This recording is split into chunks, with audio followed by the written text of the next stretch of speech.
Okay, so hello, good day everyone. We are now on the exercise 3.2, which is the derivative as a function. So we will now apply here the rules of derivative to solve this problem. So question number one, we have here answer the following, true or false.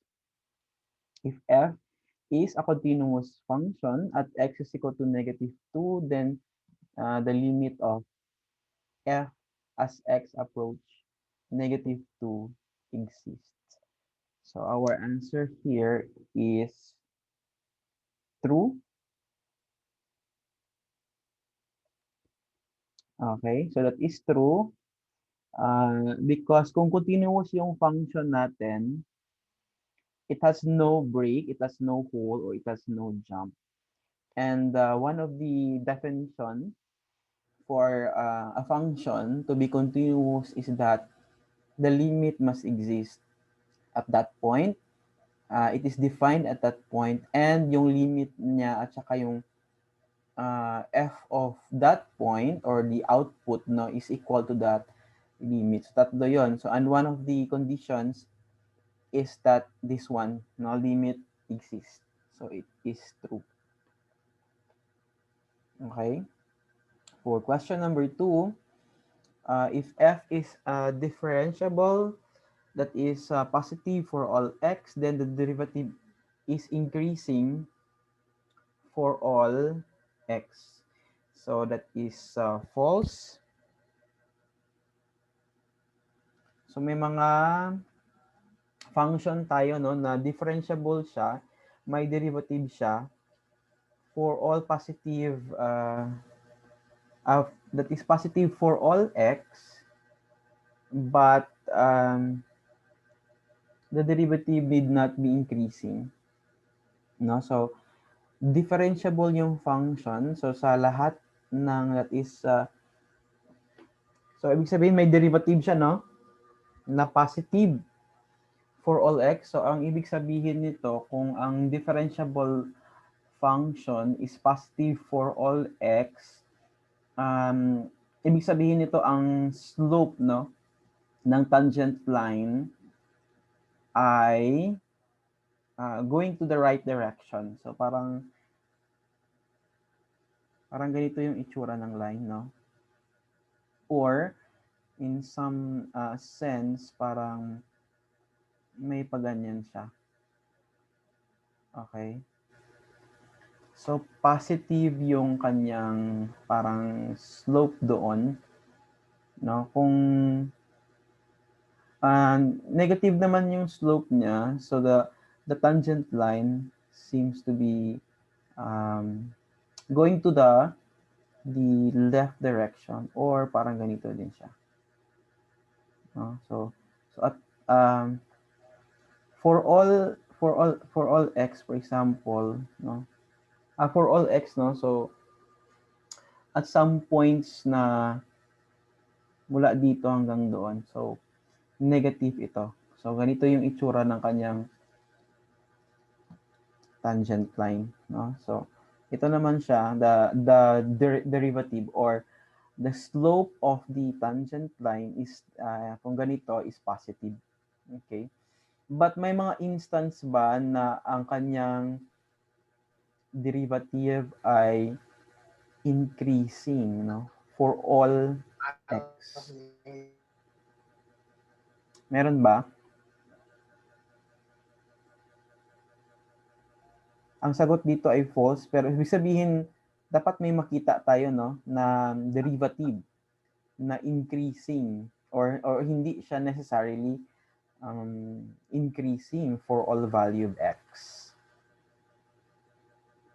Do you have some example, sample function na possible na ang kanyang derivative is need not be increasing?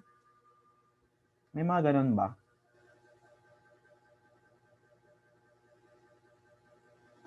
Differentiable function, the derivative is increasing for all x.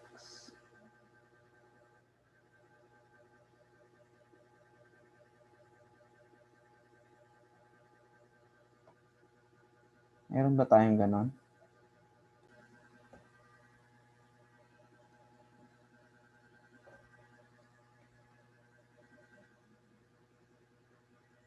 Kung ganito yung itsura ng natin. For example, this specific function, itong function na ito mismo. No, this function, this line here. Itong line na ito, ang derivative niyan for all value of x is positive kasi nga this is a line, no? So ang slope ng line na ito is always positive. But is the slope increasing for all x?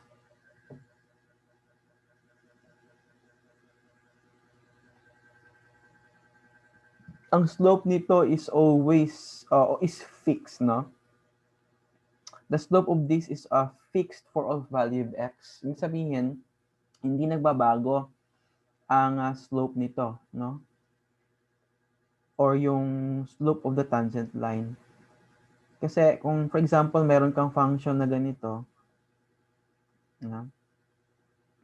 So, ang slope dito na points, dito tsaka dyan, the slope there, kung mag-draw ka ng tangent line dyan, no? Kung ito yung tangent line mo,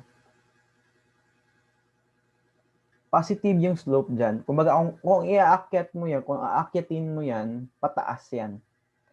No? So, somewhere here naman, medyo bababa na yung slope niya. Tapos somewhere here naman, medyo ano na siya, yung horizontal na, no? Kumbaga, naglalakad ka lang somewhere here. So, parang almost zero na yung slope. Tapos, pagbalik naman dito na mga points, aakyat na naman yung tangent line mo pag ano na naman siya. No? So, positive siya doon. So, at some point, somewhere here, zero, no? Zero yung slope natin. Okay, so, but, yung sabi niya kasi, kung positive daw lahat, no? For all x. So, specifically, kung meron tayong katulad ng ganitong function, sabi niya, no, increasing ba daw yan siya for all x? It is not, di ba? Ang slope kasi nito is always that. Hindi, kumbaga, kung aakyatin mo yan, as is siya, no? Walang changes ba? Kung aakyatin mo, no, parang walang changes from any point, no? Kung kunyari, dito na point, o kung dyan ka na banda, same pa rin yung slope niya. Okay? So, there is no changes. Kaya, itong question na ito, na kung meron ka mag-differentiable function na positive for all x,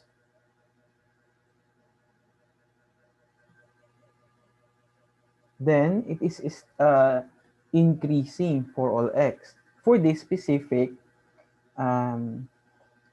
example, no?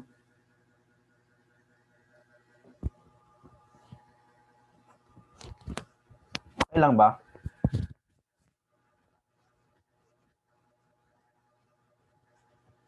Kapag ang ipinag-uusapan natin dito ay derivative, no? That is positive if that is positive for all x.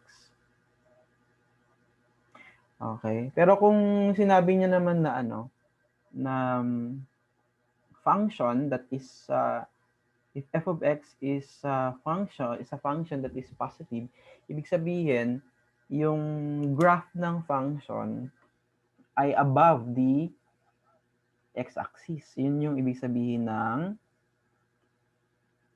kung na positive yung function. So, kunyari, ganito siya, no? So, possible, kunyari, ito na Pwede close na maestra. Ha? Saka i-erase na natin siya. Possible kasi na ganito. So, start ka dito, tapos paakyat ka lang ng gano'n, no? Yan, positive yan siya. So, lahat ng output values nasa taas ng y-axis, no? Or kung strictly line lang talaga siya, no? Kunyari, line lang talaga siya na ganito. From here up to ganon. Ayan. So, strictly positive din yan siya. Positive yan siya na function. Yung derivative niya ay positive din kasi nga ang slope nito is positive. Pero, yung kanyang derivative is same lang, no? Constant lang for all. Okay? For all points of this function. Okay? Kaya, the derivative need not be increasing for all x. Okay?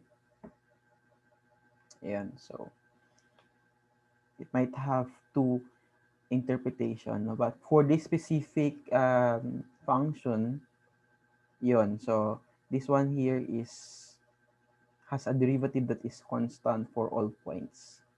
Okay? Sa line, no? Yung pinag-uusapan natin. Okay? Next question. Number 3. Okay? Suppose that a particle is given by this function, s.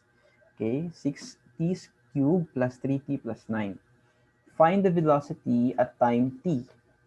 All right? So the velocity at any time t or at any variable t is the derivative of this function. So on the derivative of this function by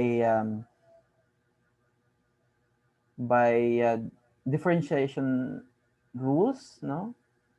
The derivative of s is the velocity. Okay, that's the velocity of t. So that's the f prime of t. So kunan mo lang yung derivative nito. Okay. So the derivative of that is 6. So kasi constant siya. And then the derivative of t cubed, that is 3t squared. Okay, tapos ang derivative ng 3t ay 3 lang. Okay, kasi ang derivative nitong t is 1. So you can just write 3 times 1 plus itong derivative ng 9 naman ay 0. Kaya kung isi-simplify mo,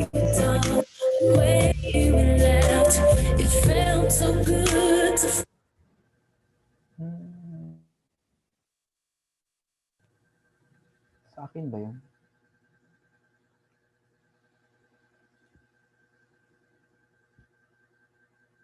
Okay, sige. So kung isi-simplify natin, this will be 6 times 3 is 18. Okay? So 18t squared plus 3 times 1 is 3 plus 0. Okay? So this is our f prime of t. Kaya siya 18t squared plus 3. That's the velocity. Okay? So you have that one. And for B, find the velocity at t is equal to 3 seconds. So that is the f prime of, so itong t dito, no, sa given, sa derivative, palitan lang natin ng 3. Okay, so that will become 18 times 3 raised to 2 plus 3. And that is equal to 18 times 9 plus 3. 9 ito, no? 3 squared is 9. And then that is equal to, please check if that is equal to 165. That should be equal to 165. 18 times 9 plus 3.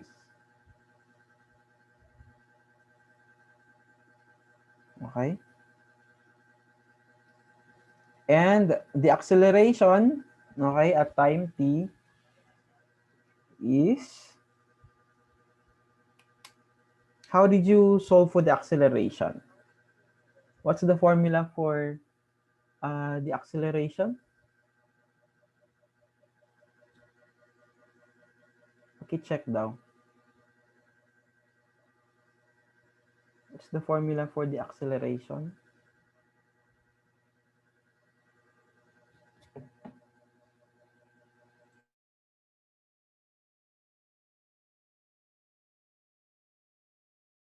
Ang sagot natin dito is 3060.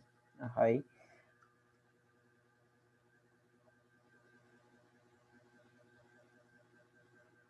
(3060). How did you get the formula?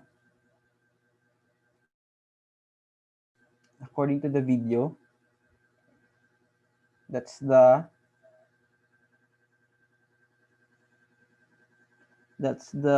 derivative, no? That's the derivative of the velocity. Is that right? Second derivative, sir. Yes, the second derivative. So, kunan natin ito ng derivative. Okay, that's f double prime of t. That is equal to 18 times ang derivative naman nitong t squared. Okay? So, baba natin yung 2, kaya siya 2 times t, tapos 2 minus 1, so 1 na lang doon. Okay, and so that is equal to 3060. Okay, that's the acceleration at time t. Okay, then find acceleration at the instant that the time is at 3 seconds.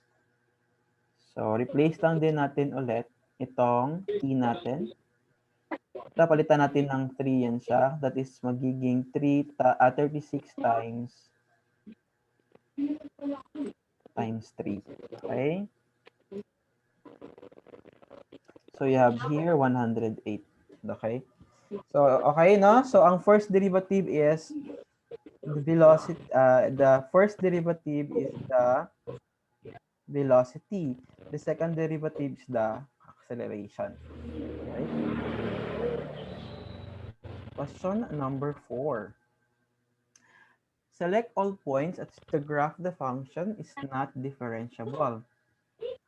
So, take note, no, ang function is not differentiable doon sa point na putol siya, kung saan siya naputol, tsaka kung may hole siya doon. So, when I say hole, kapag i-draw mo yung function, may something ganito siya doon.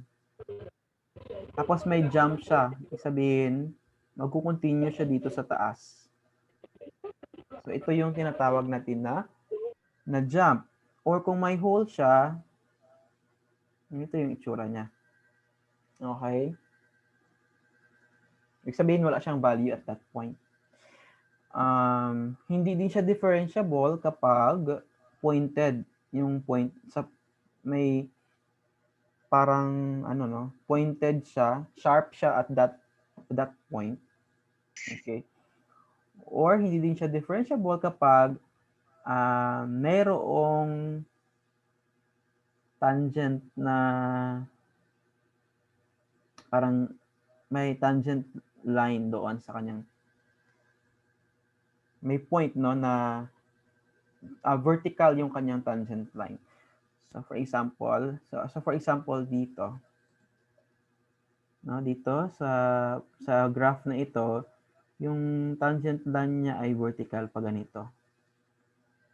Okay. Undefined kasi ang tangent line kapag vertical yung line, no?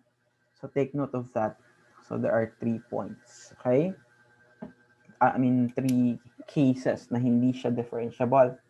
So dito, mapapansin natin na at -2, there is a sharp graph here, no? So that is not differentiable at that point. Bakit hindi differentiable, no, kapag mayroon siyang sharp point? Tingnan natin ito. Okay, this one here. Hindi yan siya differentiable kasi kung titingnan mo, dito sa left side niya, ang kanyang derivative dito ay negative kasi nga ang line dyan is facing towards the right direction. Dito naman sa right, ang derivative dyan ay negative naman, no? So positive dito, negative.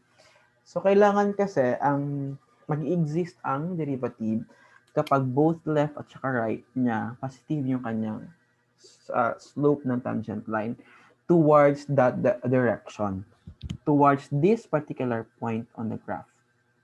Okay? Kaya at this point here, specifically, dito, sa graph na yan, this is sharp, no? Sharp yan. Sharp, dito banda. Kaya, that corresponds to point x is equal to negative 2. Okay? Check natin ito. Tsaka, mayroon din siyang jump dito na point. Okay, that is x is equal to 1. Okay? The rest, di naman tayo, wala namang problems sa other parts niya. Okay? That's for question number 4. Okay, then for this question number 5, which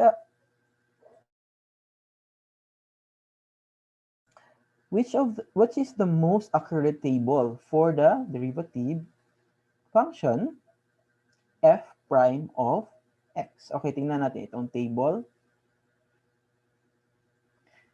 We are talking about the derivative. So so ang behavior nitong function, no? So at these points here, dito na point hanggang diyan, puro negative ang derivative dito. Kasi nga kung tuturuan natin ang tangent line, magiging ganito kasi yung itsura ng tangent line natin, no?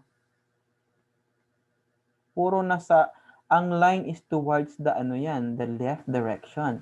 Kaya dito na parts, negative yung ating derivative. Okay? Dito naman sa kabila, like these points,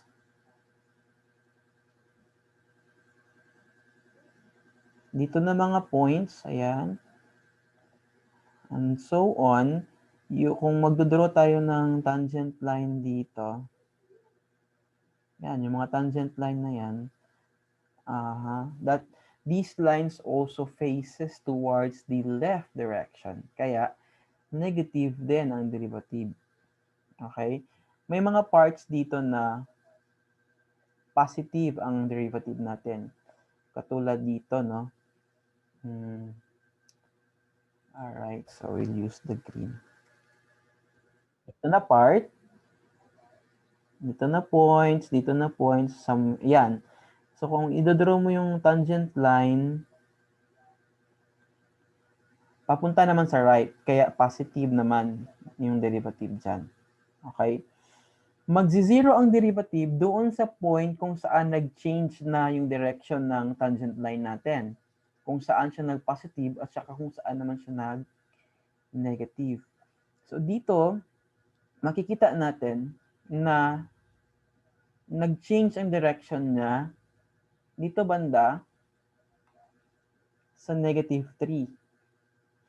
Okay, dyan nag-start kung saan nag-positive na naman yung negative na slope. Tapos, at some parts here, i-erase mo natin para makita natin kung saan siya nag-shift. At that is around, saan banda yan? Can you see that? Kung saan siya nag-shift, around 1, point x is equal to 1. Is that right? Somewhere here, nag-change yung direction niya. Okay? So, tingnan natin kung saan doon ang mas accurate. Okay. Okay. Take note, no? Kung saan nag-change yung direction ng ating slope, doon yon, kung doon siya nagkaroon ng 0 na, katulad dito, no? 0 ang kanyang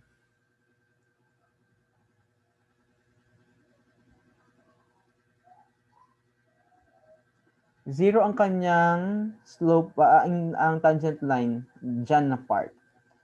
Okay? Kasi kung draw mo yung tangent line, magiging ganito yan. Okay, so tingnan natin, no? Saan ba yung mas appropriate dito? So, ang sagot natin dito ay this part here. Okay? This part. Why? Because at negative 3, tama naman, no? 0 ang kanyang slope. Doon nag-change ang graph ng direction. And at 1. So, 0 din. Tapos, sa negative 1, dapat positive. So, 0.6. Tapos, sa 2 naman, okay, sa 2, take note, sa 2, pababa na tayo dyan. So, kung pababa yung ano natin, pag-graph natin, should be negative. Then at 0.3, then of course negative.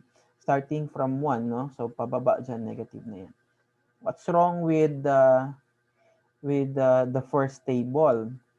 Although tama dito yung ating negative 3, 0 yung slope, negative 1 is positive, 1 is 0, 2 is negative, 3 is negative. Pero kung titingnan mo, itong 3 kasi napakataas na yan siya.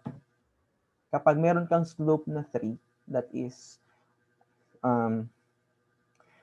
kapag may slope ka na 3, ibig sabihin, change in x, 3/1 kasi yan, ibig sabihin yan, no? Ang ibig sabihin ng slope na 3, 3 yung kanyang change doon sa y, 1, parang 3 units, 1, 2, 3. Tapos ang change mo naman sa x, kasi nga positive yan, 1 unit din. So, kung idodraw mo yung line, medyo napakataas yan siya. Okay? Pero kung titingnan mo naman dito sa ating graph, no, at point negative 3, wait lang, saan ba yun siya nag-positive? Point negative 1, the slope here is not that, hindi ganito kataas. Medyo, hindi siya umabot ng 1, no? Kasi approximately less than 1 yung slope niya. Magkakaroon ka ng 1 na slope kapag ganito ang positive 1 ang slope mo. For example, dito ko na dito. Kapag ganito yung kanyang this is the change in x, delta y over delta x. So dapat ganito. May dapat ganito yung approximation ng line natin. Dapat ganun siya. Okay. Dito naman at point negative 1, sa negative 1, okay, dito sa negative 1, delete ko muna para makita natin. Sa negative 1 kasi, ang point corresponding to the graph is this, no? This one. Okay. Alright, so change natin color. Okay, ito, no? Then kung mag-draw ka ng dyan, ng tangent line, magiging ganito yung itsura niya. Okay? And that is not 3. Kasi ang 3 ay ganito. Ganito yung 3, no? 1 yung change in x. Then approximately 1, 2, 3 naman yung delta y natin. So somewhere here dapat siya, no? Kung magsabi ka na 3 ang tawag dito, ang kanyang slope. Kaya medyo malayo yan siya doon sa specific na slope ng line na ito. Okay? That is why it's impossible to have that. Right? So sa second naman, utrupod ni kay negative naman ang iyahang sa negative 1. So kapag negative naman doon sa negative 1, ay baliktad naman siya. Okay? Kapag sabihin mo na negative 0.8, dapat ang dapat ang graph dyan ay pabaliktad. Dapat positive. Dito kasi ang slope dito is positive. Ang slope dito is positive. Hindi dapat siya negative. So dito siya nagka-problem. Okay? So negative. Okay, dito naman, may problem din dito at point x is equal to 2. Dapat dito ay negative, hindi siya positive. 1.3. Okay, so the most accurate, no? The most accurate. Although tama naman yung signage dito. Tama naman yung mga signs niya. Pero yun nga, it's not accurate. The slope is not accurate kasi malayo siya doon sa 3. All right? Okay? That's for this question. Then question number 6, let f be equal to 2x cubed plus 8x minus 1. Then compute the derivative using the limit definition. Kaya ko inuna yung rules in derivative so that hindi tayo paulit-ulit gumamit ng definition. Kung gagamit kasi ng definition, napakahaba yung solution natin. That is why inimbento yung rules in derivative para mapa-easy natin yung ating pagkuha ng ating derivative. Okay? So the derivative of this is 6x squared plus 8. Okay, kasi ang derivative niyan is 2 times ang derivative ng x cubed, which is 3x squared or 2 minus 1 doon sa exponent, plus ang derivative nitong 8x is 8 times the derivative of x is 1 minus ang derivative ng 1 ay 0. So to simplify, you have 6x squared plus 8. Okay, which is this one. Then compute the second derivative. Now for the second derivative, i-compute lang natin ang derivative ng first derivative. Okay? For the derivative of 6x squared, that is 6 times the derivative of x squared. Ang derivative ng x squared ay 2x plus ang derivative ng 8 is 0. So to simplify, you have 6 times 2 is 12 times x plus 0 is 12x. So you have here 12x. All right, so question number 7. The per capita consumption of breakfast cereal in US has the following model. Ito na model that appears above C of T. That is, ang C stands for consumption, okay, pounds, where T is the number of years since 1990. Decide whether the rate of consumption was changing more rapidly in 2001 or 2012. Now, to identify that, we have to compute for the derivative of C of T. And then, evaluate that at the number of years after 1990. So, ang tinanong dito is 2001. That is 11 years after 1990. Kaya siya C prime of 11. And then, dito naman, 2012. That is 22 years after 1990. Okay? So to compute, so you have to compute for the derivative. Okay? The derivative is the rate of consumption. Okay? The C of T is the per capita consumption. Okay? Sulat natin. So ang C of T natin ay ito, no? 0.00360 T cubed. So bali ang constant natin dito ay itong 0.0036. Yan yung constant natin. Dito naman sa ito yung constant. Then dito yung constant. And ito naman yung constant. Yan yung mga constants. Okay. Now to get the derivative of this one,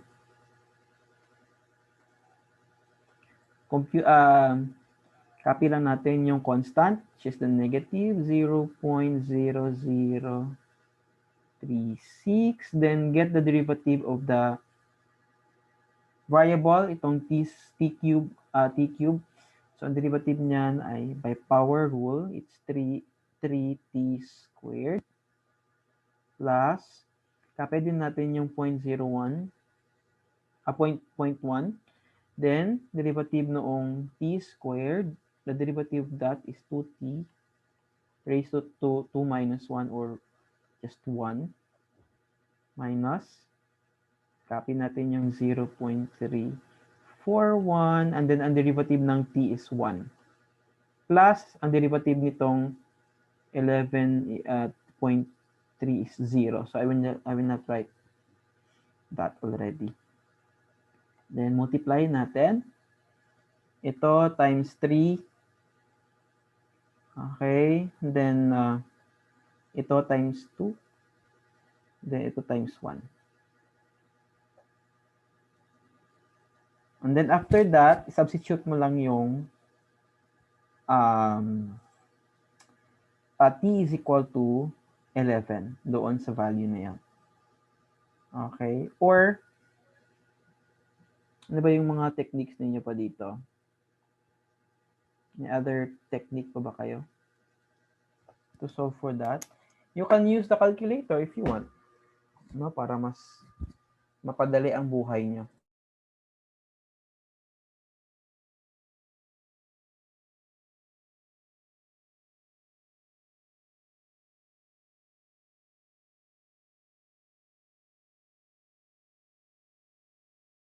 Grabe po kaya nang mapadali ang buhay, no?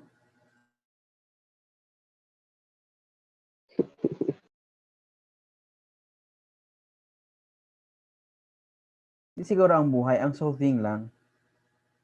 Ay, mapadali ang buhay. Oy.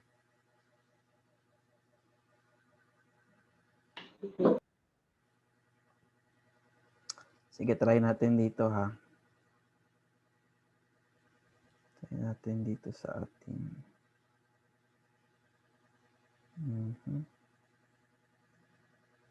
Share.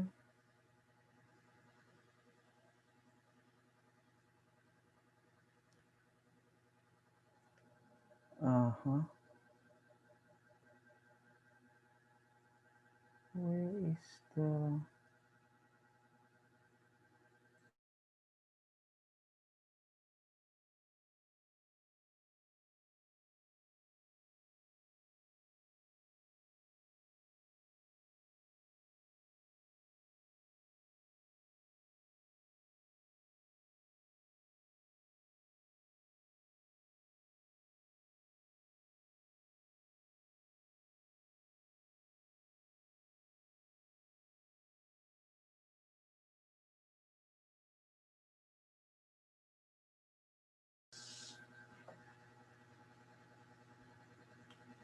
Share natin yung ating screen. Okay, then easy full screen. I will just, oops. Code ko lang itong y. Okay, derivative. Derivative of negative. Dapat marunong kayo nito, ha, kasi gagamitin niyo din ito later sa inyong point 0. Gugamay kaayo, no? 0.00 gyud.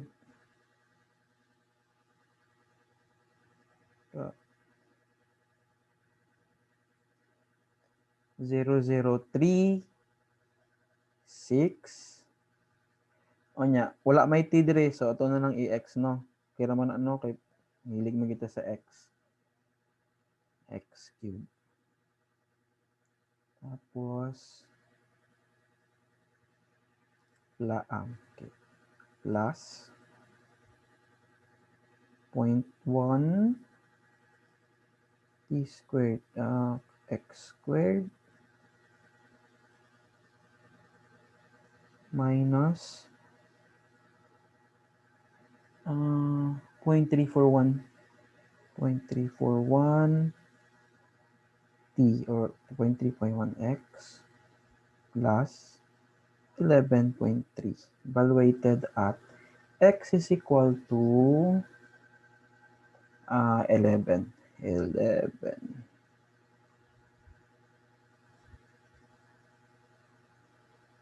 Okay, so that is 0.0552, which is the answer, no, doon sa ating answer box, 0.05522. Tapos kung at 22, change mo lang ito, 22, tapos enter. So you have negative 1.1682. Okay? That's it.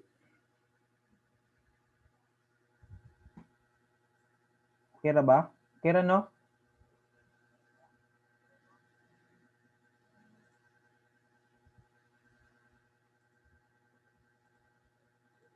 Okay, then balik tayo sa ating screen. We have this. Okay.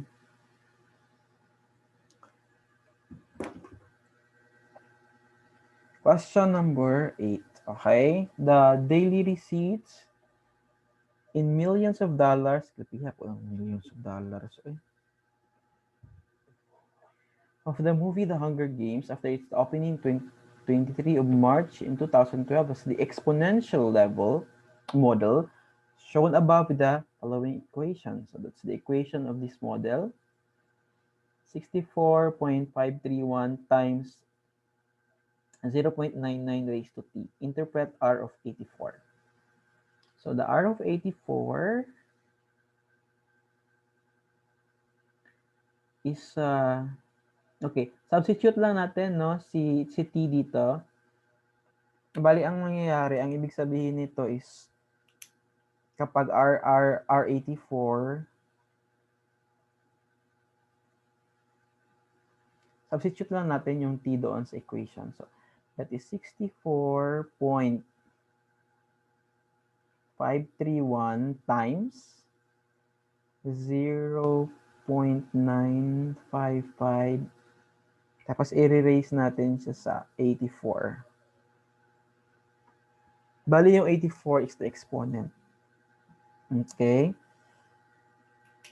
So, ang ibig sabihin niyan, the receipts 84 days after the opening were 1.349 million. Okay? Saan ba makikita yung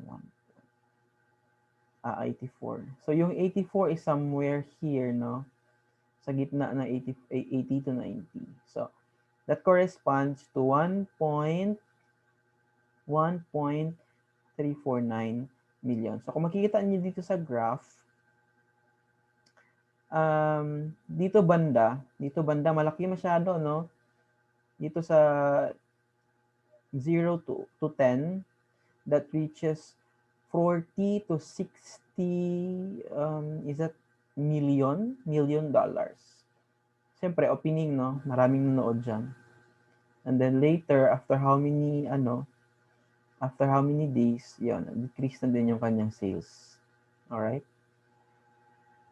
Then, what do you mean by R prime of 84? So, kung kunan mo ng derivative, ano yung ibig sabihin ng derivative?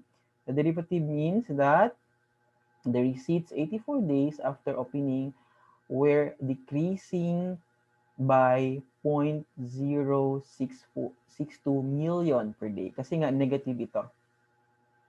So, yung negative ang slope, ibig sabihin, yung line ng tangent line dyan ay pa going to the left.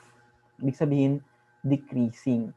Yan siya. By 0.062 million per day yan, ha.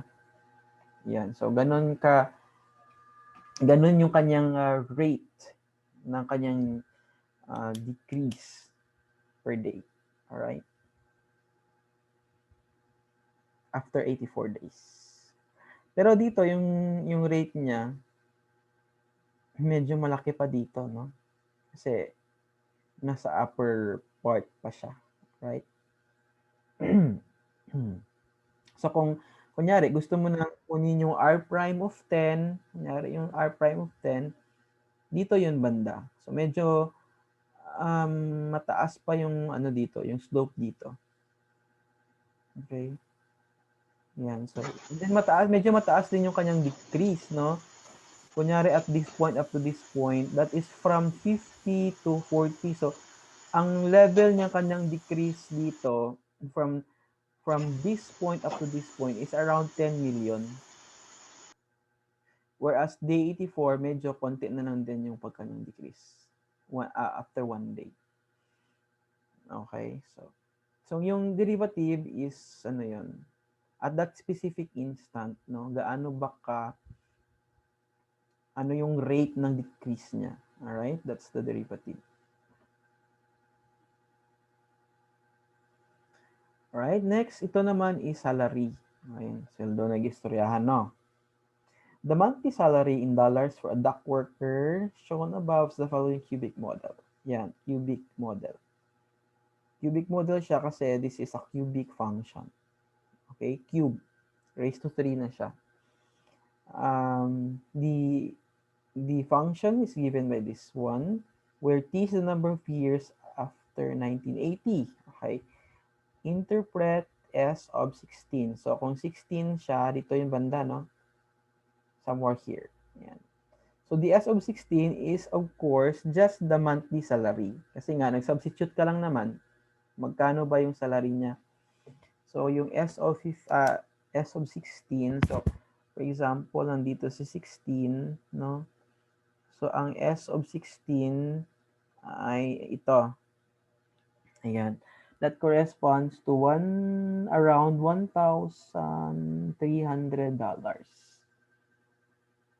Somewhere here. O, i-draw mo somewhere here yan siya. So, 1,300.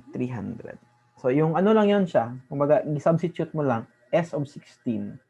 Kumbaga, output lang yan siya ng function natin. No? Kapag directly substitute ka doon sa graph. So, it's just an output value. Okay? Pero kapag kunan mo ng derivative, at that point, of course, yung derivative natin at that point is the slope, the tangent line, di ba? Ayan, so, ito yun. And that slope, the tangent line, that tells us that gaano yung rate ng decrease niya. Kasi nga negative yan, no? Negative ang slope dyan. So, kasi nga yung line is going to the left direction. Negative ang ating slope. Gaano yung rate ng decrease niya at that instant. In this case, the monthly salary was decreasing by 17.82 per year. So, ang gagawin mo ay ganun lang din dito kanina sa ginawa natin, no? Kunin mo yung derivative. Kunin mo yung, ginawa natin dito pala. Kunin mo yung derivative niya and then substitute mo doon at that point. Okay? So, the monthly salary in 1996 was decreasing by 17.82 per year. Okay? Decreasing yan kasi nga negative ang ating slope. So, yung may mga increasing na word dyan, X na yan siya. Ito. X na yan siya. Increasing. Neither increasing or decreasing. So, X na din. So, ang iyong ano lang, pagpipilian ay itong tatlo. Yan. So, syempre, since money yung pinag-uusapan natin, decreasing by $1. 17.82 per year. Alright? Starting 1996. Okay? That is S of 16. So, 1980 kasi yan. Bakit 16? Kasi nga, after ilang years ba yan? Sinabi ba dito? After 1980, yes.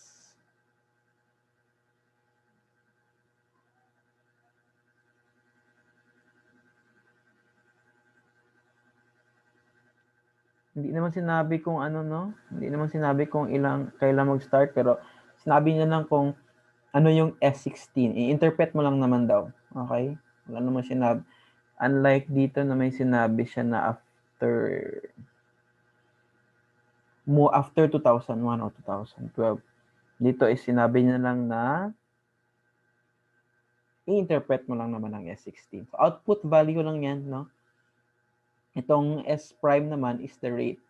When you say rate, that's the slope, no? And the slope here is negative. Tapos, how is it changing? How is it changing during that time, which is 1996? Okay. So, yun. It's decreasing by $17.82 per year. I don't know kung bakit siya decreasing. Siguro due to the situation of the country or whatsoever. Decreasing siya from this one, from 10 to around 20. Okay? Pero siguro lumago na din yung economy, kaya after that, increasing naman din yung salary natin. Okay? So the rate of change from here, from 1990 is decreasing by that much per year, no? $17 is around magkano na ba sa atin yan? Kunyari, ilagay mo na lang 20, no? Times 50 pesos. Magkano yan? Around 1,000, no? Ba? So imagine ka, kunyari, ang sweldo mo ngayon ay 20,000. So sa sunod na taon, 19,000 na lang sweldo mo, buwasan pa. Minsan mo, imbis na madako naman noon, gamay man, no? Yan siya. So maswerte ka kapag tumapak ka na dito banda, oh. Kasi, i-increase na yung salary niya.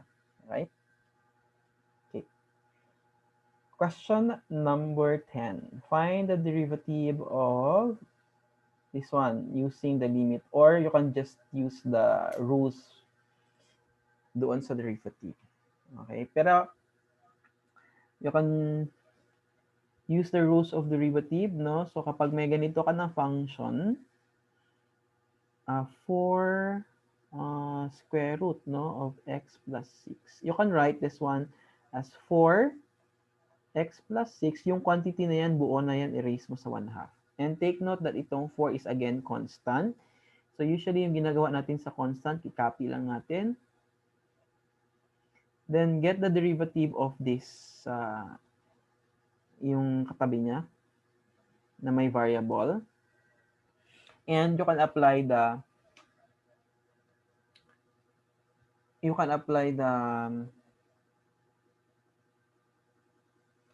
chain rule. But do we have the chain rule already? I think wala, no? So yung chain rule is parang power rule lang din siya. Okay? So parang power rule lang din. So kumbaga isipin nyo na lang na itong ating yung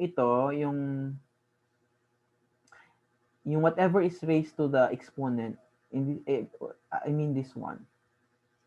Isipin nyo na lang na siya, parang lang yan siya. Parang isang variable lang, no? Kunyari x lang yan siya, tapos raised to an exponent. So, ang derivative ng x to the n, di ba, is n minus 1, is n times, it's n times x raised to n minus 1. So, ganun lang din yung gagawin natin dito. No? So, bali itong exponent, ito yung n natin. So, ibababa lang natin yan, 1/2. Tapos, something with x here, raised to n minus 1, or 1/2 minus 1. Alright? And then, yung x natin doon is, of course, ito na yung x plus 6. Okay? X plus 6. Pero since hindi siya nag-iisang x lang, katulad nito, kasi kapag ganito lang, kapag ganyan kasi, wala na tayong idagdag. But kapag meron siyang something like, hindi lang siya nag-iisang variable, dyan sa loob, kukunan pa rin dapat natin siya ng another derivative. So, bali, may na siya pakapin na rin, no? Na siya pakapin na rin nga, derivative with respect to x of that expression, which is x plus 6. And we know that the derivative of x plus 6 is derivative ng x ay 1, tapos derivative nito ay 0. So 1 plus 0, 1 lang din yan. Okay? 1 lang din yan siya lahat. Times, okay? So simplify natin ito. 4 times 1 half, it's 2. Then, copy lang natin yan siya. This x plus 6 raised to 1 half minus 1 is negative 1 half. And so, by algebra, we can write this one to 2 over x plus 6 raised to 1 half, or this one. Negative yung exponent nito. Ibig sabihin, you can write that one as 1 over x plus 6 raised to 1. Tapos times 2, so you have this one. Okay? That's the chain rule. But you can also use the limit definition. So by limit definition, limit definition. So by limit definition, magiging ganito yung itsura niya. Kung gusto niyo lang naman talaga siya ipakita, no? By using limit definition, bali yung f of x mo is 4 square root of x plus 6. Tapos mag-solve ka ng f of x plus h. Okay? So, bali magiging 4 square root of x plus h plus 6. Then, compute mo na yung limit. Limit of, okay? The limit of f of x plus h minus f of x all over h as h approach 0. So, bali substitute ka lang dito. But of course, it will be a long process which you can try also. Okay? But using the chain rule, so ganito lang yan siya. Mas madali. Okay? Next, you have this one, question number 11. 5 minus 4x squared. Find the derivative using the limit definition. So, since alam naman natin yung ating rules for differentiation, you just can write the derivative of each term. Derivative ng 5 is 0 minus. Derivative ng 4x squared is 4 times 2x. That is just negative 8x, or just negative 2 times 4 times x. Pwede din ganyan. Okay, next question number 12. Find the derivative using the limit definition. Or kung rules of derivative, bali itong 4 over x is just 4 times 1 over x, or yung 1 over x is x to the negative 1, diba? Tapos, kunan natin ang derivative, bawat isa. Kunan natin ang derivative using power rule. So, that is just 4. Copy 4. Then, kunan natin ang derivative itong x to the negative 1. So, ibaba natin yung exponent, negative 1. Copy natin yung x. Then, bawasan natin yung 1 yung exponent. Negative 1 minus 1 is negative 2. Then, simplify. That is negative 4x to the negative 2. Itong x to the negative 2 can be written as 1 over x squared, or you just can write negative 4 over x squared, which is this one. All right, so you have that. All right, so question number 13, using the limit definition, find the, okay, so we can also use the definition, the rules for differentiation. Okay, 5. Okay, derivative nitong 5x squared. So, 5, copy 5. Then, multiply natin ang derivative ng 2x dito. Ang derivative ng 2. Nauna naman ang derivatives 2x. Nauna naman ang derivative, no? What I mean is the derivative of x squared. Derivative of x squared is 2x plus 4 times the derivative of x. Yan. So, 1 plus yung dito, derivative ng 7. This 0. Then, simplify. Okay? 10x plus 4. At x is equal to 4, substitute natin, nagiging 4 ang x. That is why this is 10 times 4 is 40 plus 4, yeah, 44. So that's the answer here is 44. Question number, this is question number 14. Given a graph of the function above, which of the following would be the graph of the derivative of the function? Okay.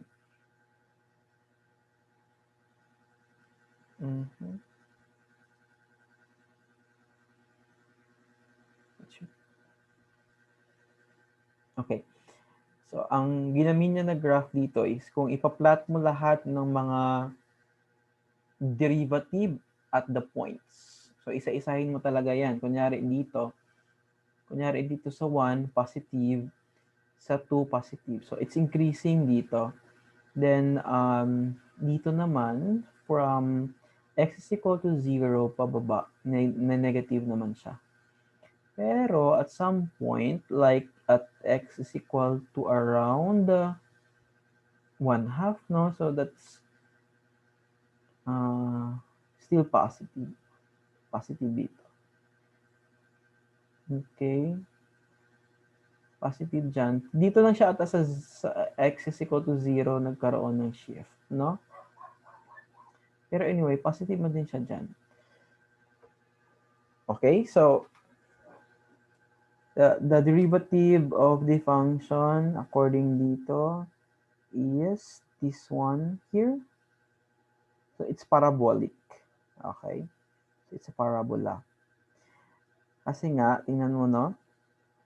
Dito sa x is equal to 1/2, the derivative is equal to 1.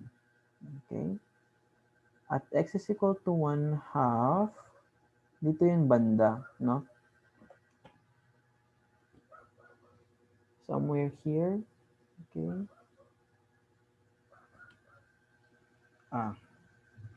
Magnify ko ha, para mas makita ninyo.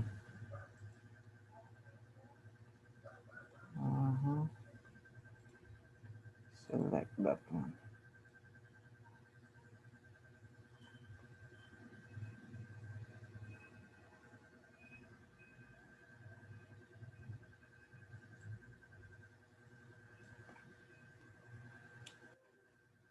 Okay, sige. Balik tayo dito.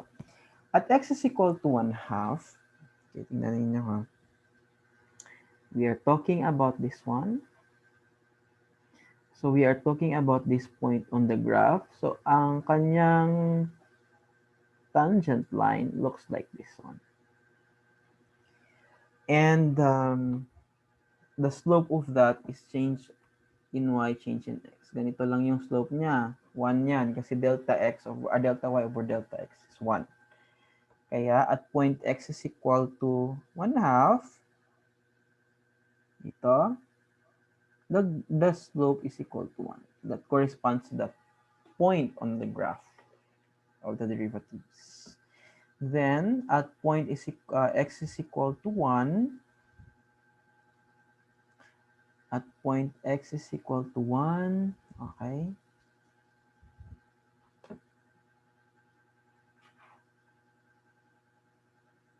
At point x is equal to 1, nandito siya. I-delete ko lang para mas makita natin.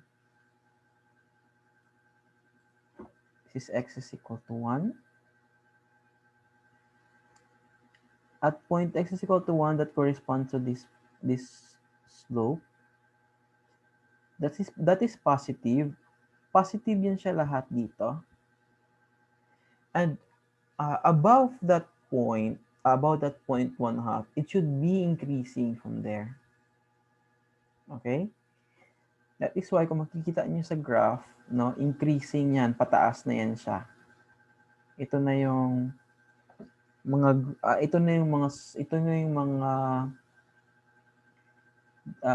slopes, no, that corresponds to the slope that are positive. Now beyond to the left of 1/2, makikita mo dyan na mga decreasing na yan siya, no? I mean decreasing. Hindi siya decreasing. What I mean is decreasing siya pero positive pa rin ang slope kasi nga kung i-draw mo yung line, it's still going towards the right direction. So still positive pa rin, no? Doon sa left niya. That is why dito from the left -1, still increasing pa rin yung ating mga derivative. Okay?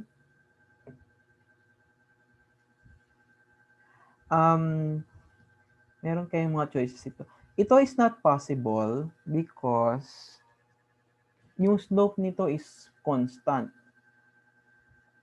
Okay? Pero kung makikita mo dito, hindi naman constant yan. Kung akyatin mo yan, hindi naman yan siya, hindi naman yan siya same lang na paakyat na iisa lang. Kasi usually kapag constant ang slope natin, yun nga, no? Pag constant ang slope natin, dapat usually lines lang dapat yan siya.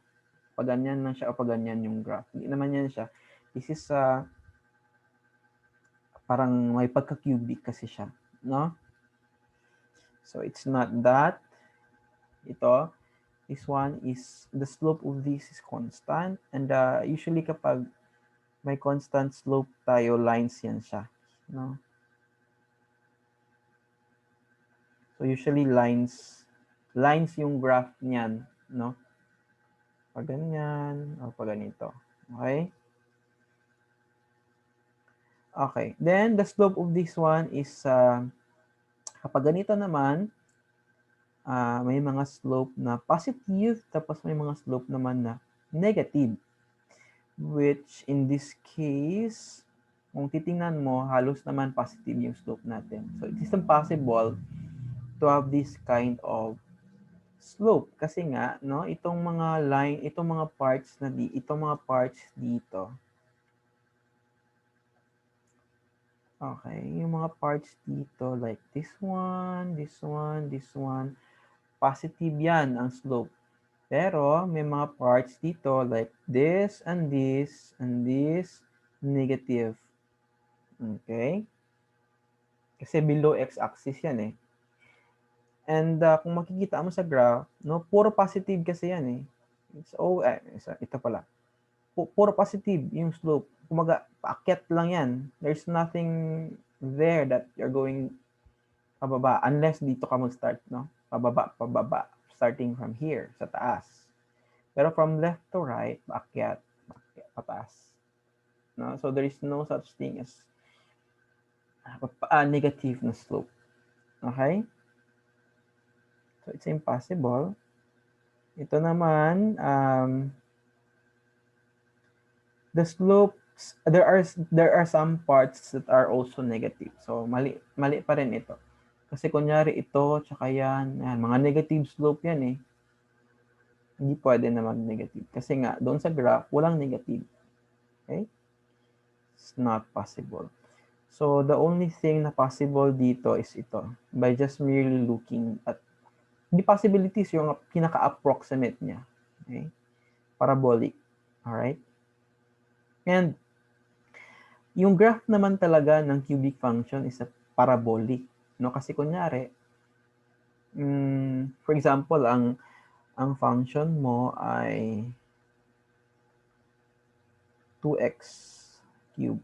Yung derivative niyan ay ano lang eh, 2 times 3x squared. That is 6x squared. And this is quadratic, no?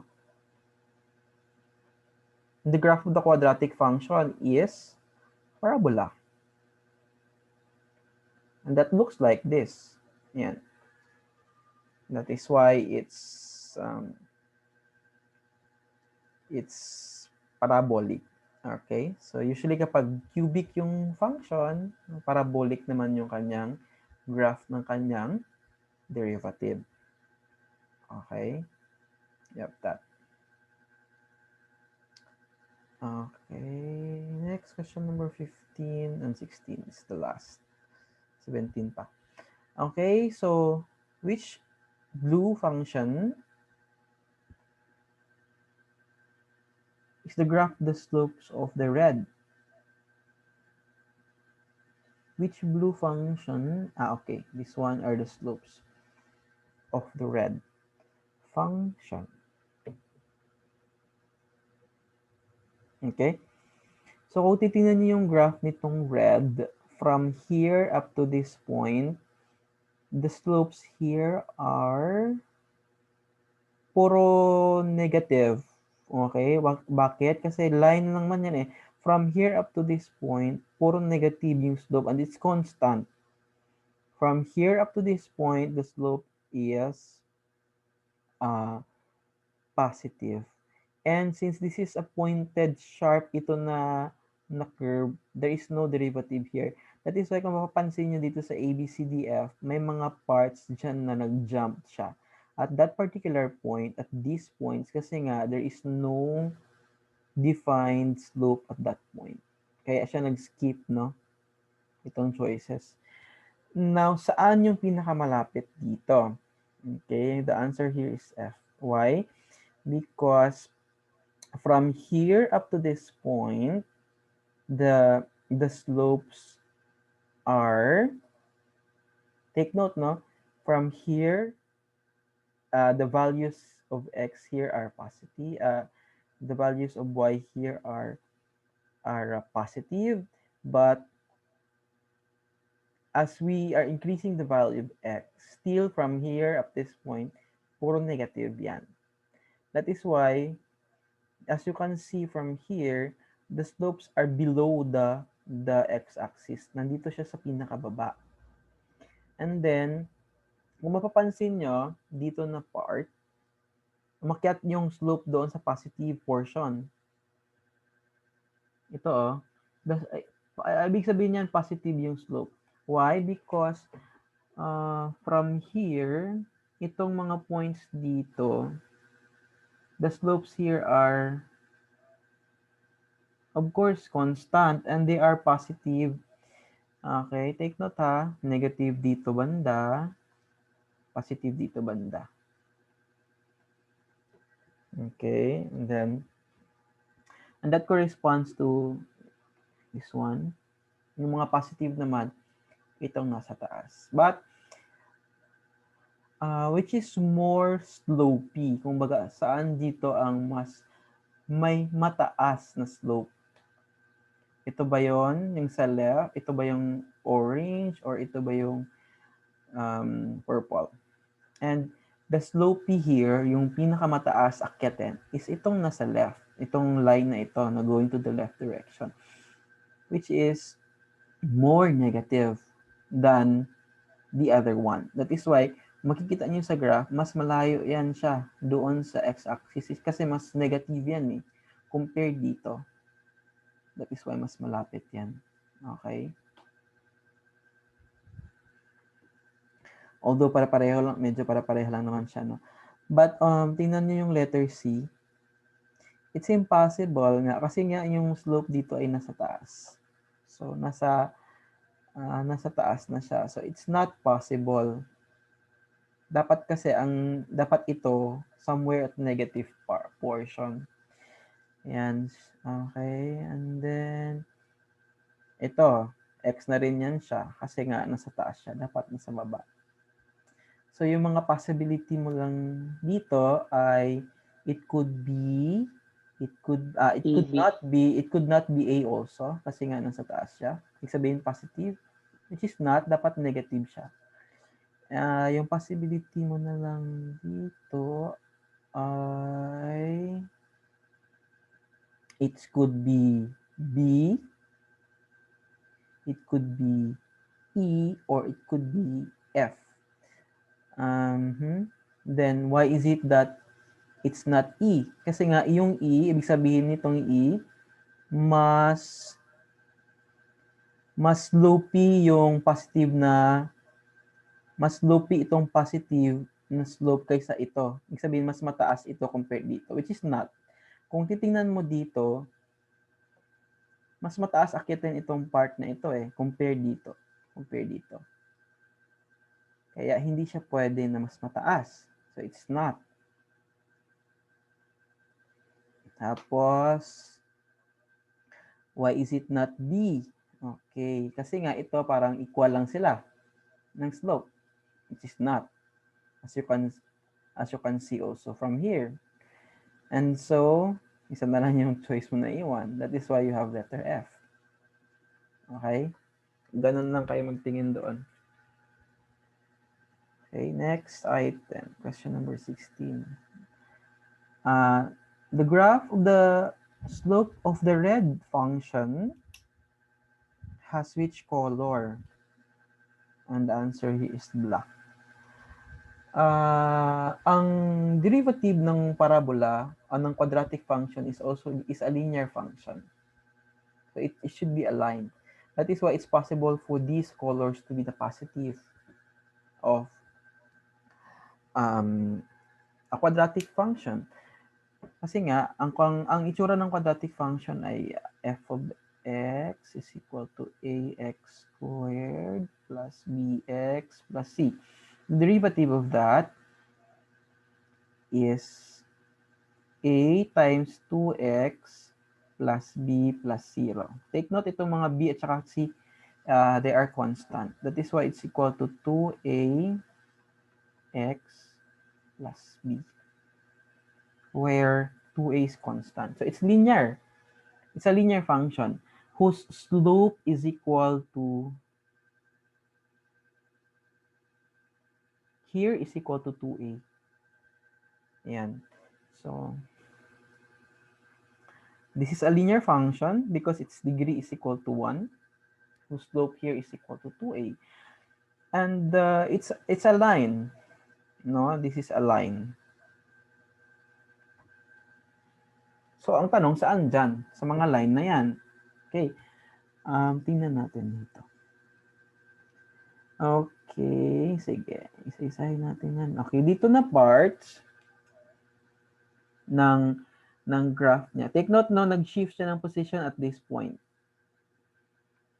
Diyan siya nagkaroon ng, ang tawag kasi dito sa calculus is point of inflection. Parang ganun. Doon siya nag-change ng position or doon siya nag-change ng inflection ba? Please check. I don't know. Inflection. Ma-COVID na. Murag inflection, no?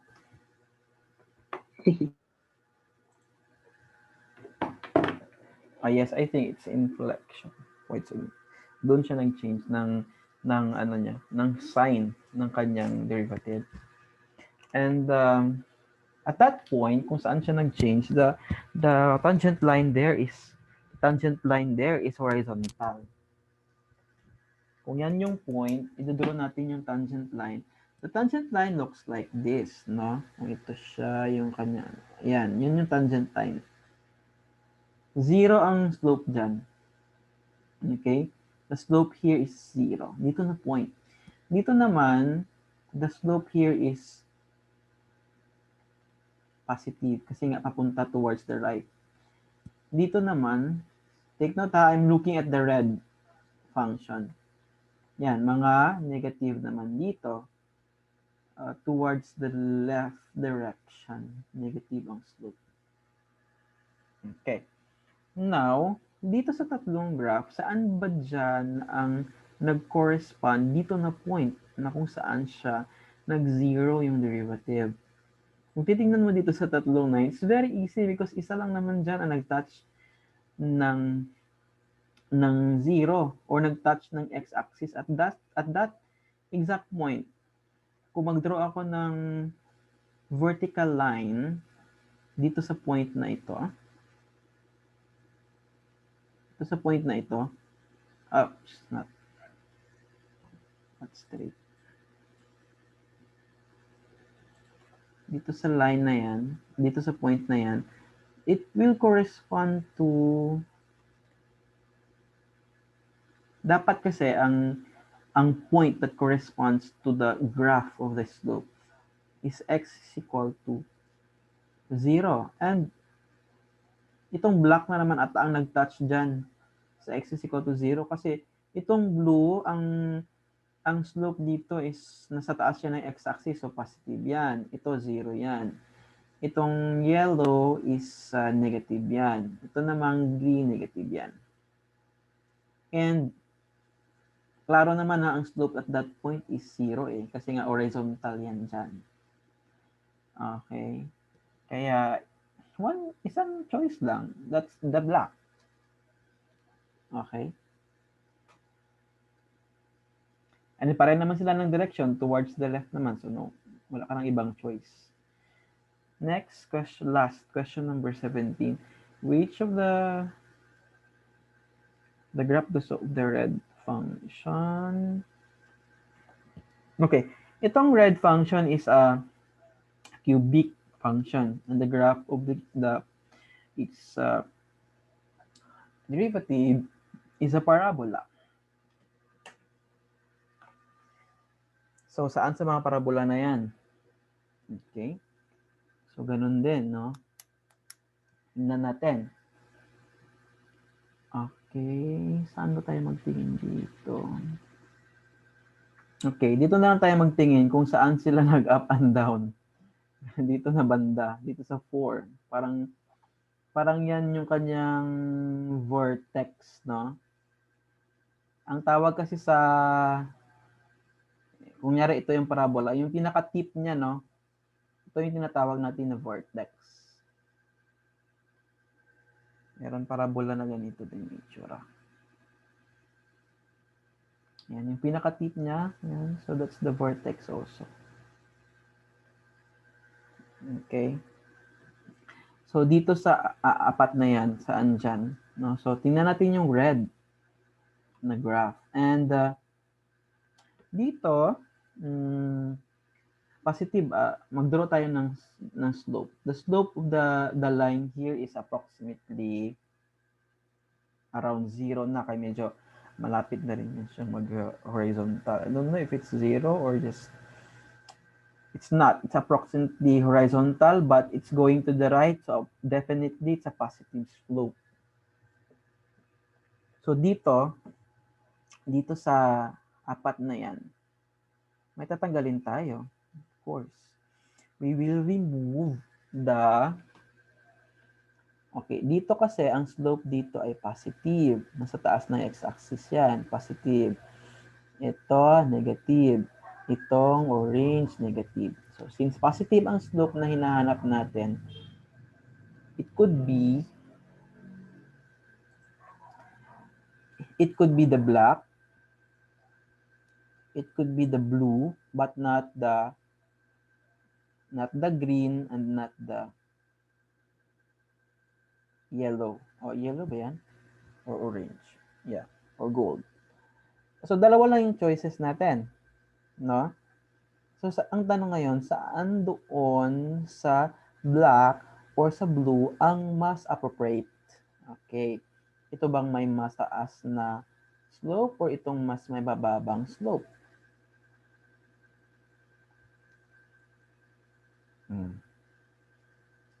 Saan doon? And I think the most appropriate there is the blue one. Kasi nga, it's approximately near to 0 na yan eh. Kasi kung ito yung ano mo, ito yung iyong, ang slope ng 0 kasi parang naglalakad ka lang sa plane na ano, di ba? Na plane na daan. Ito kasing slope nito ay medyo malapit na doon. Kunyari na ganito lang siya. Konting ano lang talaga, konting slight of increase lang, no? This is the slope of this is, ito kasi is 0. Ito is near to 0 na yan eh. Near to 0. That is why our most appropriate graph here is the blue one.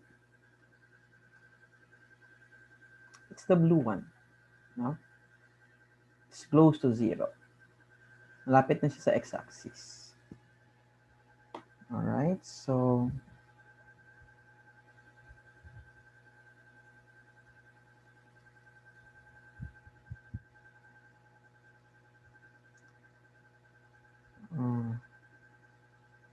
yeah. So I think that's all for question number 17. Do you have a question? Sa naiwang... Ikaw na lang pala naiwan dito. Ano? Abel. Yes, sir.